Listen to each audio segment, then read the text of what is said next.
تعمل ايه لو خدت بنيه في وشك؟ انت راجل هادي وفي حالك ومعدي في الطريق كده، لا بيك ولا عليك، شفت جماعه بيتخانقوا فقررت تنزل تحجز كده وتعمل حاجه لله. خدت بنيه في وشك. لو حد معاك ممكن تساله، تقول له هل في نزيف او في احمرار في العين او حصل تورم شديد جدا ولا لا.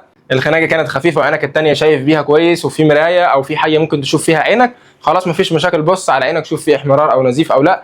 ومن هنا اول حاجه تعملها ان انت تحاول تروح لاقرب مستشفى او لاقرب مركز صحي برضو تكشف، ده امن حاجه. بس لو ده مش متاح فانت اول حاجه ممكن تعملها ممكن تجيب فوطه ساقعه وتحطها على عينك فتره من يعني 15 دقيقه 10 دقائق كده، ايه 4 5 مرات على مدار اليوم كل كام ساعه. الموضوع ده هيفرق معاك جدا عشان تروح في البيت تعرف تقول لهم سبب وجعت على وشي، بوتاجاز وجع عليا، اي حاجه من الحاجات الخفيفه دي يعني. تاني يوم نفس الفوطه بس قعدت في ميه دافيه فتره وتحطها على عينك نفس الفترات برضو. يعني انا عارف ان الحلاق بيعمل لك نفس الموضوع تقريبا، بس يعني الحلاقين والدكاتره واحد.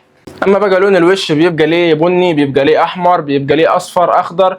والله قواعد المرور دي مش ثابته، بس يعني اللي ثابت ان هتاخد لك 10 15 يوم حلوين. ربنا يحمينا ويحميكم. سلام عليكم.